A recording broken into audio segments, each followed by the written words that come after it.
You might remember a couple days ago when Miriam Adelson stated she was talking to Jeffrey Epstein's lawyer, Alan Dershowitz, about the possibility of Trump running a third term and the legality of it. Take a listen to this clip again, and then I'm going to show you something that actually ended up coming out today as well. And now I met Alan Dershowitz, and he said the legal thing about 4 more years. And I said, Alan, I agree with you. So we can do it. Think about it. Alan's here someplace. Where's Alan? Alan is here? Oh, he had a flight. Alan is here? Think about it. Thank you. Maybe I will be the first one who told me, or second.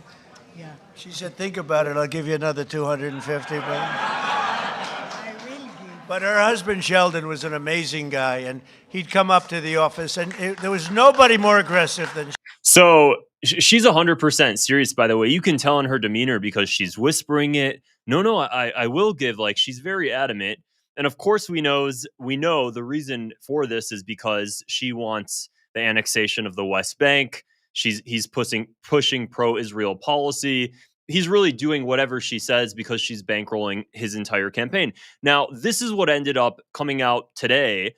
And it's pretty interesting. Trump is taking what she said pretty seriously, apparently, because of the fact that Trump actually ended up meeting with Alan Dershowitz after this conversation on the press, having this conversation publicly. This article just recently came out. Let me go ahead and show you guys it.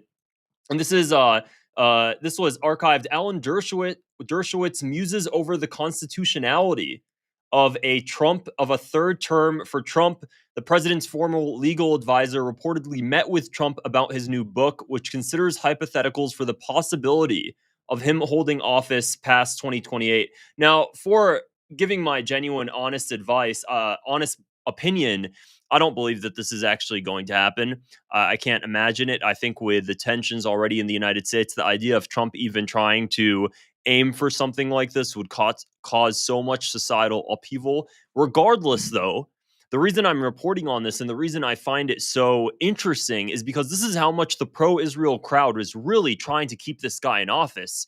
I mean, he's doing whatever they want. If Israel wants something, he'll bark. He truly will put the interests of Israel, not because he necessarily believes in Zionism. I don't believe that Trump is a Zionist in as far as it gets him where he wants to go. I think Trump is an opportunist, and I think Trump likes power, and he's realized that Zionism brings a lot of power with it. So he's holding on to Zionism, and he's appeasing the Zionist donors because of the fact they're giving him so much money. Here's 250 million. Here's all the power in the world. Just do what we want. I promise you guys this, and I mean this so seriously. If we lived in an inverse universe where Palestinians had all the power in the world, Trump would have no problem backing Palestine. If Somalians had all the power in the world, Trump would have no power backing Somalians. He really, truly doesn't stand for anything aside from money. That's really what I pick up based on his speeches, the way he operates. But anyways, let's just keep on reading. Former Harvard law professor Alan Dershowitz met with President Donald Trump this week and said the constitutionality of his serving a third term was, quote, not clear. The Wall Street Journal reported on Wednesday, so this was actually yesterday then, according to the Journal, Dershowitz met with Trump in the Oval Office and offered a draft of his upcoming book, Could President Trump Constitutionally Serve a Third Term?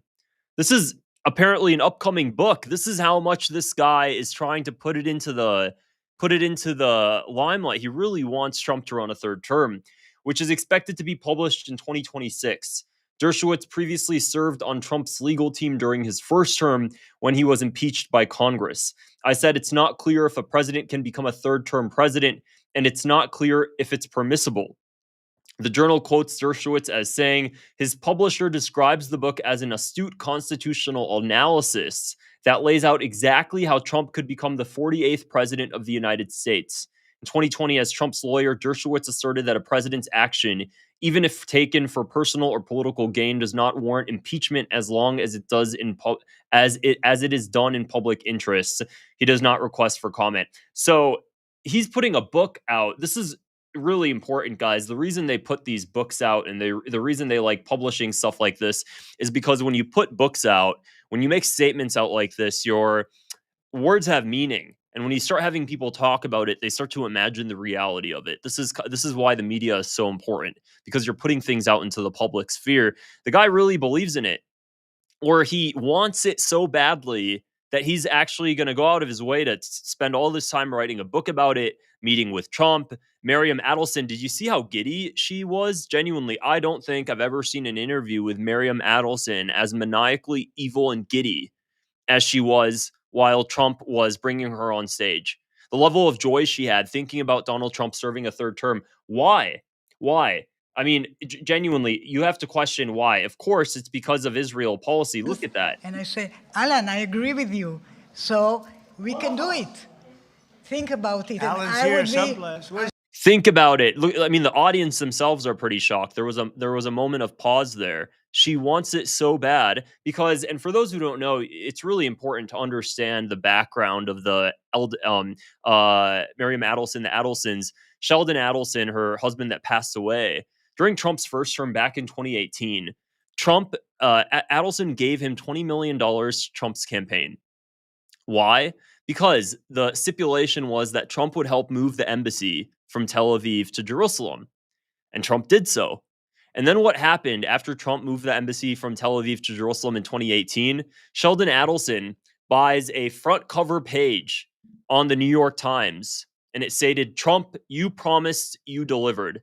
You guys remember that advertisement? Let me go ahead and pull it up for you guys. It was front cover, Trump, you promised, you delivered. And of course, he was on the Western Wall with his head against the wall, kneeling to Israel. Here it is. Let me go ahead and share my screen here so you guys can see it. So this is just how much this guy really appeased them. Look at this. There it is. President Trump, you promised, you delivered. Thank you for courageously recognizing Jerusalem as Israel's eternal capital. Over 8,000 years ago, King David established Jerusalem as the capital of Israel, yada, yada, yada. And then in the bold, we have, time after time, President Trump has sent an unambiguous message to the world. The bond between the United States and Israel is strong. And after 8 years of the Obama administration, the days of daylight between our nations are over. The days of daylight between our nations are over. Thank you, Mr. President. Thank you for standing shoulder to shoulder with the Jewish people and the Jewish state. The Republican Jewish Coalition applauds your historic recognition of Jerusalem as Israel's eternal capital. Trump, you promised, you delivered. So here's what's so crazy about that is we have to remember President Obama wasn't anti-Israel at all. If anything, President Obama fulfilled Israel's wishes very much so in the Middle East. Bombed the hell out of Syria. He's the one under his administration, Operation Timber Sycamore was going on, where the CIA was training ISIS and Al-Qaeda operatives to overthrow Bashar al-Assad. This was happening in 2012. This was under Obama's presidency. Obama was very much so doing Israel's bidding in the Middle East, just as any other president has. Why? Because of the fact that they really don't have a choice. They really, I don't want to say no choice whatsoever. There is very heavy pressure and political pressure and lobbying against them. And not just lobbying. Of course, the media putting hit pieces against them. And then geopolitical pressure and actual fear. This was also really funny back at the time when Obama was running for president. And there was actually a Haaretz article, of course, the Israeli newspaper. And you don't need to trust it because I'm not saying go ahead and trust Gaddafi's words. But I thought it was interesting that Gaddafi would even think about saying something like that. And an article, front page headline in Haaretz, the Israeli newspaper, of course, American media was never going to publish that. And it said that President Obama is worried that, quote, Israel will assassinate him like they did John F. Kennedy if he doesn't follow Israel's bidding. And soon after, that's the reason why Obama pledged $336 million to Israel. You guys, does anybody remember? Does anybody remember this? Let me find this article really quick. Obama worried Israel will assassinate him.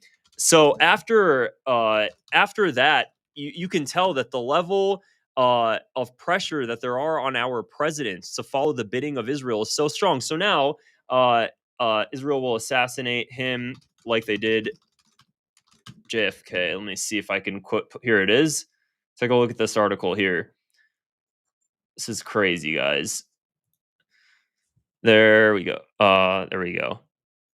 Obama, with his inferiority complex, Obama fears Israel will assassinate him like they did JFK. Libyan leader says Obama's inferiority complex would behave worse than whites if elected.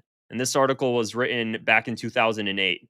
Libyan leader Muammar Gaddafi said on Wednesday that U.S. Democratic presidential candidate Barack Obama expressed support for Israel stems from his fear that Israel will that he may be killed by Israeli agents and meet the same fate as Kennedy. That's crazy. When he promised to look into Israel's nuclear program, Gaddafi said. While the existence of Israel's nuclear weapons is wildly assumed, Israeli officials have never admitted their existence, and U.S. officials have stuck to that line in public. Gaddafi saw a dark motive behind a recent speech by Obama in support of Israel. Obama offered $300 billion in aid. Sorry, not 300 million, like I said, in aid, 300 billion and more military support. He avoided talking about Israel's nuclear weapons. Gaddafi said Obama would have an inferiority complex because he is black, and if elected, he might behave worse than whites. We fear that Obama will feel that because he is black and an inferiority complex, this will make him behave worse than whites, Gaddafi told a rally at a former U.S. military base on the outskirts of the Libyan capital of Tripoli. So, of course, again, you don't need to trust Gaddafi. I'm not telling you guys that. I do think it is an interesting article when you go ahead and read it. It shocks you. This was back in 2008, and you guys have seen, I've made a ton of videos on John F. Kennedy at this point, and John F. Kennedy's nuclear program. I had no idea that this article was even out until I believe last year.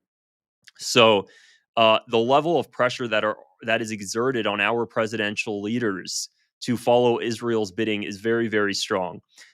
This is very much so why it's much easier for Israel just to give money to a self-absorbed president that will be their puppet regardless, because as long as he has power, everything's okay. So they'll just go ahead and back Trump. It really is the type of thing with Trump's persona where the guy who gives him the most money and appeases him the most ends up being the winner. And Trump ends up doing their bidding. So that's what we're beginning to see. Again, the chances of this actually happening and Trump getting a third term, I think, are incredibly slim. I think there's so much opposition to that. I think it would cause so much upheaval in the United States of America, the idea of that. So I can't see him actually moving forward with it. Plus, there's also the age thing. The guy's going to be incredibly old by that point. It simply, I feel like the chances are very, very, very slim. But the level of interest by these pro-Israel neocons of wanting this so badly gives a hint of exactly what their long-term objectives are in the Middle East. So we'll see how things unfold moving forward. If you found this video interesting, please go ahead and click the subscribe button below. It helps me reach more people like you, and give it a thumbs up as well. Otherwise, I'll see you guys in the next video. Take care. Bye.